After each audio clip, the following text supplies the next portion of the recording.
बोलो संत कबीर भगवान की जय। संत श्री अभिलाष दास साहेब की जय। आदरणीय साधुगण और भाई और बहनों, आज के इस प्रवचन में आज हम दोहा लेंगे, एक कबीर जी का दोहा। ना मैं मंदिर ना मैं मस्जिद, ना काबा कैलाश में, कहत कबीरा सुन भई साधु, हम सांसों की सांस में। जब से यह दुनिया बनी है, साधारणतया देखा जाए तो 14.5 कोटि वर्ष पहले सृष्टि की निर्माण हुई। ये अनादिकाल से है और 4.5 कोटि वर्ष से ये पृथ्वी का निर्माण हुआ। ठंडी होती होती हुई आई और बन गई। और 3 लाख साल पहले इंसान की निर्मित हुई है। तो इसमें तब से अब तक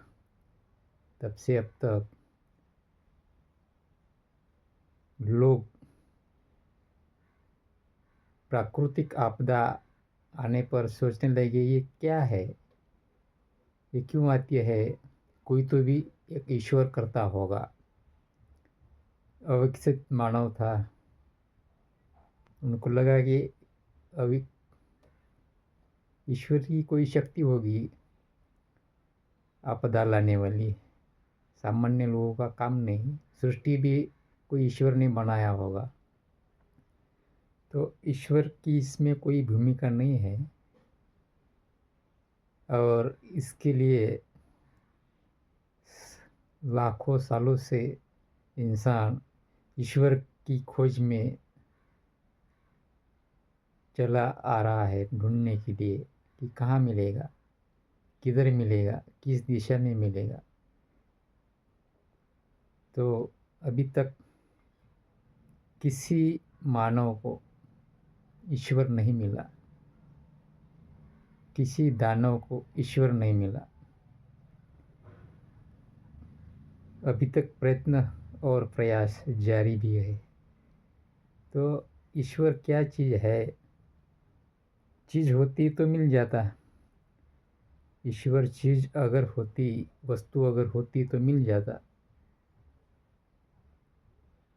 अगर वस्तु होती तो आंखों से दिख जाता, दृष्टि से दिख जाता,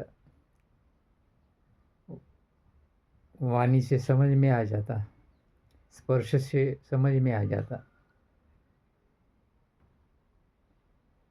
गंध से समझ में आ जाता है।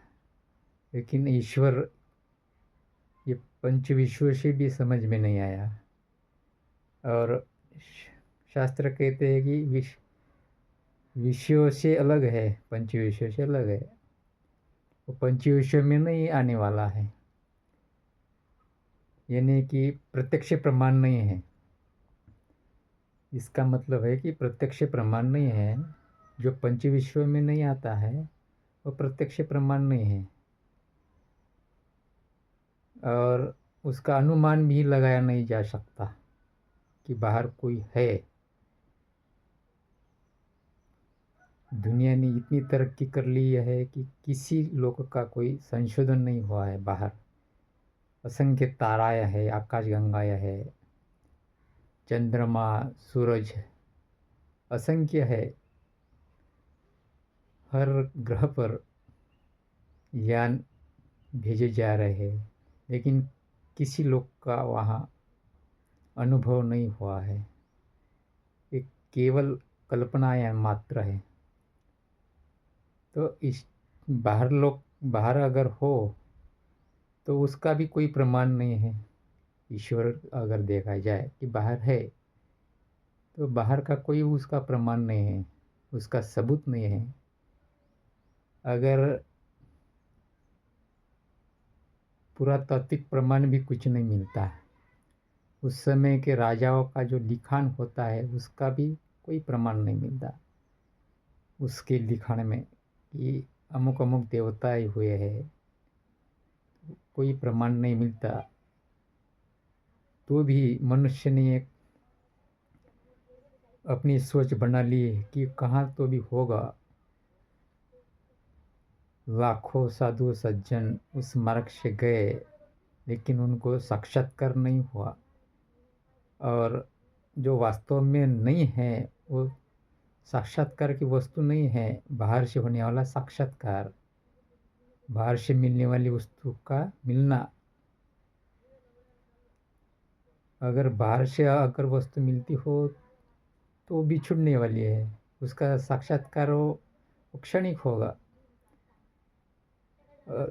सुख जो है वो चिरकालिक होता है, टिकने वाला होता है।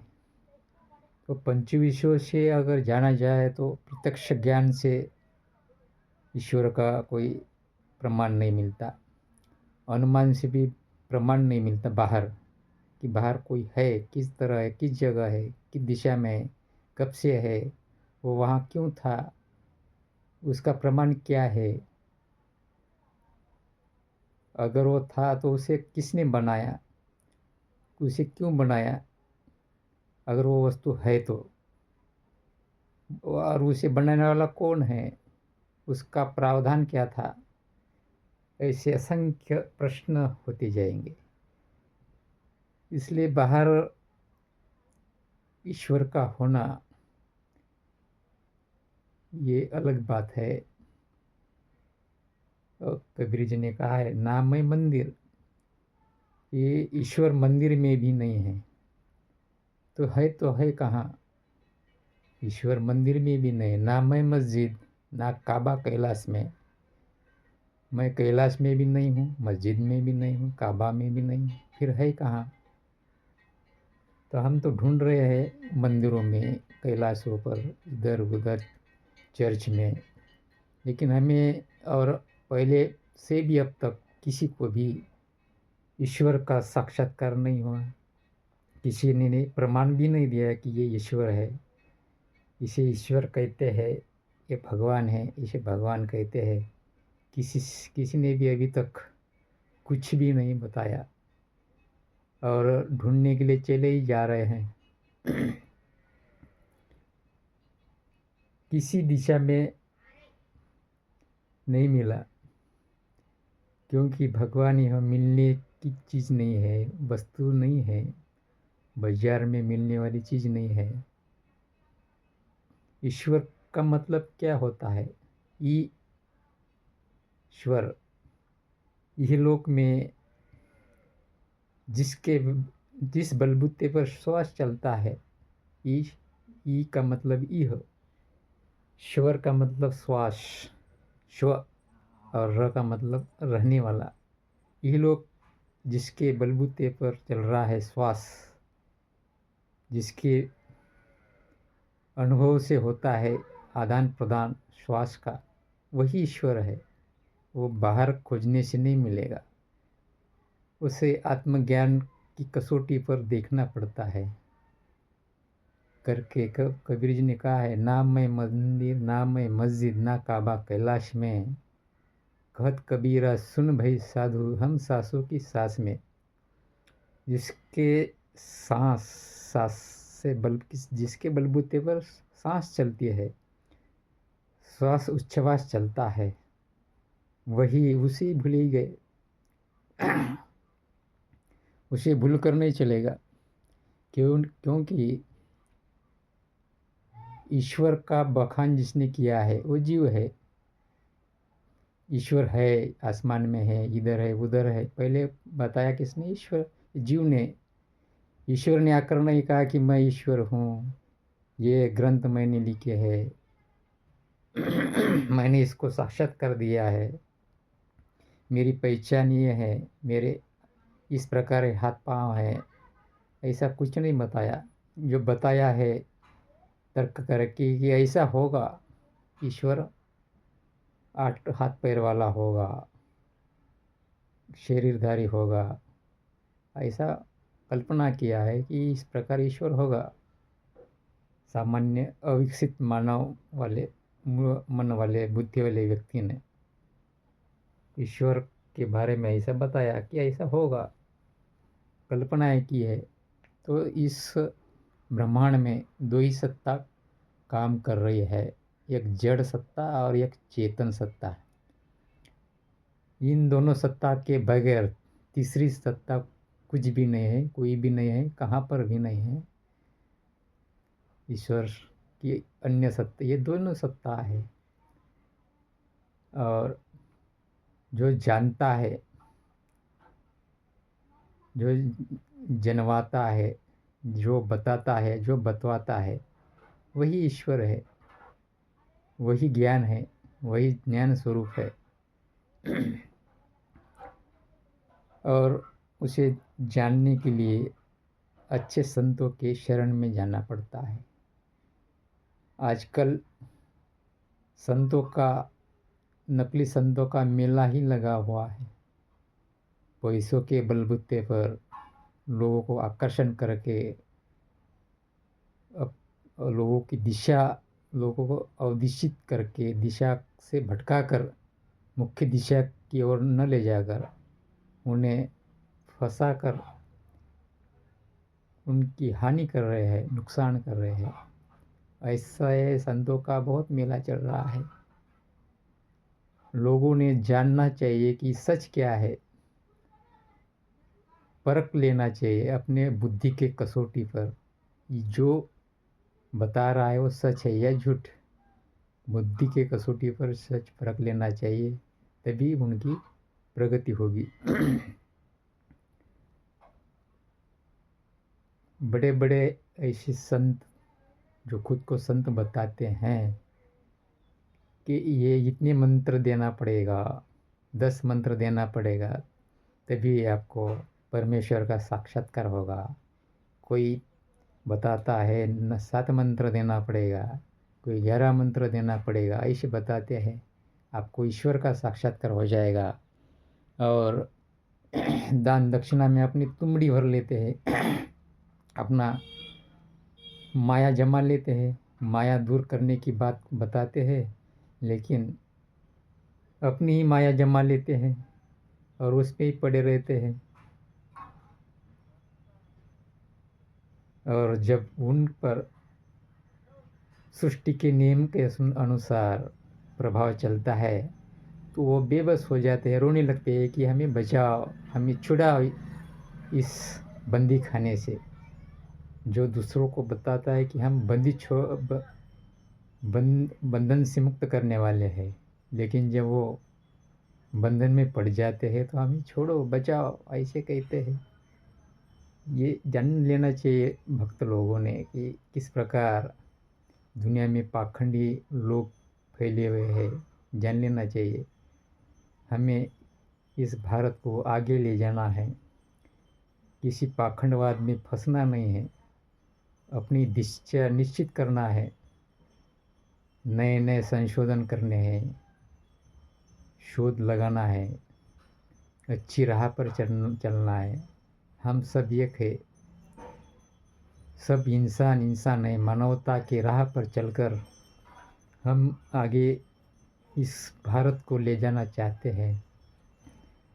सबकी भूमिका यही होना चाहिए।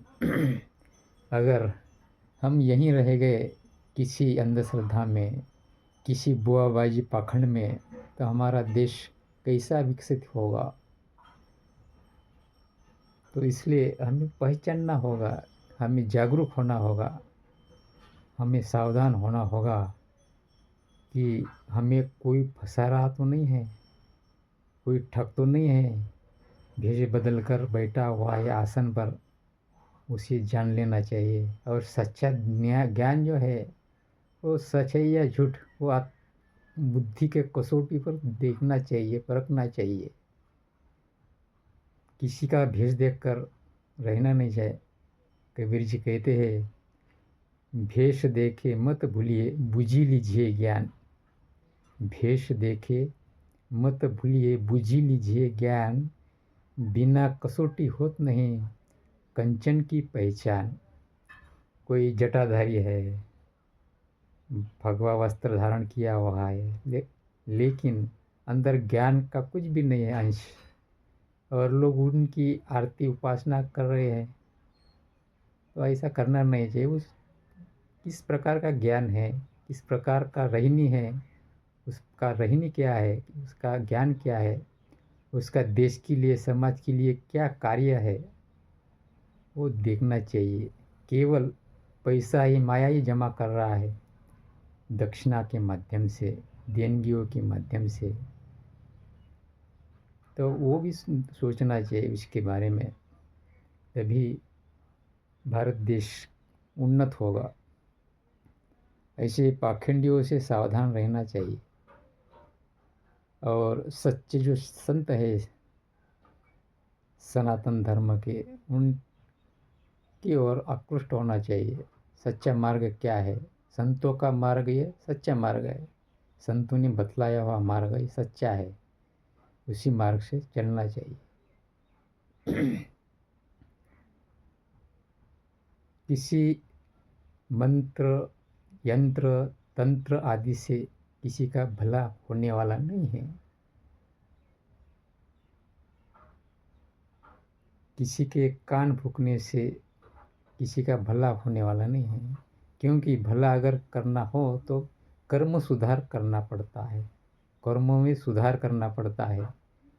मानसिक कर्म यानी अच्छा सोच, अच्छा विचार, खुद के लिए, दूसरे के लिए भी अच्छा सोचना चाहिए, अच्छा विचार लाना चाहिए। वो मानसिक कर्म हो गया। वहाँ दंभ, मद, मत्सर, क्लेश, द्वेष नहीं होना चाहिए। आसक्ति तो वासनाएं नहीं होना चाहिए। उस प्रकार का विचार वो मानसिक विचार में आता है। और शारीरिक कर्म, अच्छे कर्म करना चाहिए। जिस प्रकार मेरी भी हानि नहीं होनी चाहिए और दूसरों को भी हानि पहुँचाने की मेरी भावनाएं नहीं होनी चाहिए। किसी को भी ताड़न नहीं करना है और खुद को भी ताड़ित नहीं होना है। ये शारीरिक कर्म हो गया। और वाणी के द्वारा किसी को गाली नहीं देना। और किसी को अगर मन दुख रहा हो, मन को ताड़ित हो रहा हो, किसी का मन दुखित हो रहा हो, तो वो अपनी वाणी से तो होना नहीं चाहिए और खुद ही संयम से रहना चाहिए। तभी ये सुधार होता है। अगर कान मंत्र ले लिया और समझ लिया कि हो गया, मेरा सब कुछ मिल गया, मुझे मोक्ष, निर्वाण, कल्याण, ऐसा नहीं होता है। उसके लिए वासनाओं का परित्याग करना पड़ता है, कुकर्म का परित्याग करना पड़ता है, अच्छी रहनी में रहना पड़ता है, अच्छी दिशा में रहना पड़ता है। क्षण, प्रत्येक क्षण मेरा मन क्या सोच रहा है, ये दुनिया के लिए, मेरे लिए, इसकी कसौटी में रहना पड़ता है। किसी के बारे में बुरा तो नहीं सोच रहा, ये सोच रखना पड़ता है। अगर ऐसा नहीं हो तो को मंत्र भी कुछ नहीं करेगा। वो यंत्र और ये वो जप जाप कुछ भी, वो एक प्रैक्टिस हो जाएगी, मन की व्यायाम हो जाएगा। और कोई शब्द से कुछ नहीं होता है, क्योंकि शब्द से जीव बड़ा होता है। और जीव की परिभाषा क्या है? वो तो ज्ञान स्वरूप है, उसे ज्ञान चाहिए। आत्मज्ञान के बगैर किसी की उन्नति नहीं होती। और इसलिए बाहर ढूंढने से अच्छा है अपने अंदर से ढूंढते चलो कि ईश्वर क्या है, भगवान क्या है, परमेश्वर क्या है। और अपने अंदर, घर के अंदर अपने मन में कितना कचरा हो रहा है, मन के, मन रूपी घर में, वो क्लीन करना चाहिए, स्वच्छ करना चाहिए, अच्छा करना चाहिए। अगर मन अच्छा होगा तो जन अच्छा होगा, दुनिया अच्छी होगी। मन चंगा तो बगल में गंगा।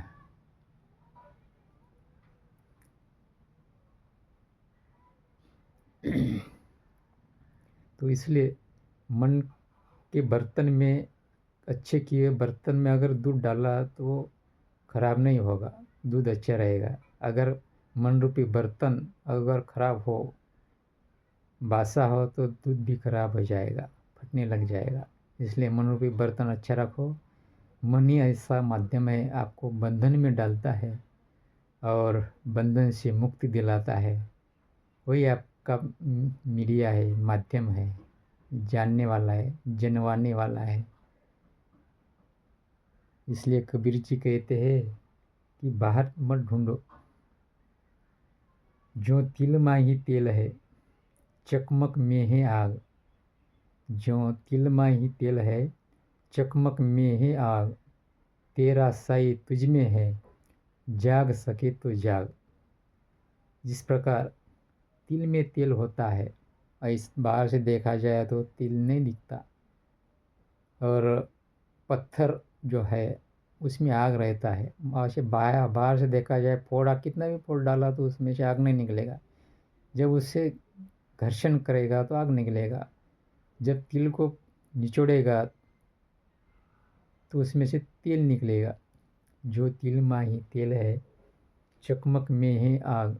तेरा साई तुझ में है, जाग सके तो जाग। इस प्रकार संतों ने कहा है। हमारे मराठी संत तुकाराम जी ने भी कहा है, तू जाहे तू जपाशी, परी तू जागा चुकलाशी। और क्या बताते हैं संत तुकाराम महाराज, देव पाहावयाशी गेलो आणि देव होऊन याची ठेलो। मैं देव ढूंढने को गया लेकिन देव तो मिला नहीं, मैं खुद देव बन गया। ऐसे संत तुकाराम महाराज बताते हैं। कितना भी तीर्थ करो, यात्रा करो, बाहर कुछ नहीं मिलने वाला है। मन का मनोरंजन है, मन का समाधान है। तीर्थ से बाहर आ गया तो इस माया के मूर्त में लटक जाते हो। कोटि कोटि तीर्थ करे, कोटि कोटि करे धाम, जबलक साधु न सवई, तबलक कच्चा काम। इस प्रकार कबीर जी महाराज कहते हैं कि कितना भी तीर्थ यात्रा कर लो, जब तक सच्चा साधु नहीं मिलेगा आपके जीवन में, आपका उद्धार नहीं होगा, आपको कल्याण नहीं मिलेगा, आपका निर्वाण नहीं होगा, आपको मोक्ष नहीं मिलेगा, आपको मुक्तियाँ नहीं मिलेगी। इसलिए सच्चे संत के शरण में जाओ, अपना अनमोल जीवन उनके चरणों में समर्पित कर दो और कल्याणमय हो जाओ। आज का यह प्रवचन यहाँ समाप्त होता है। साहेब बंदगी।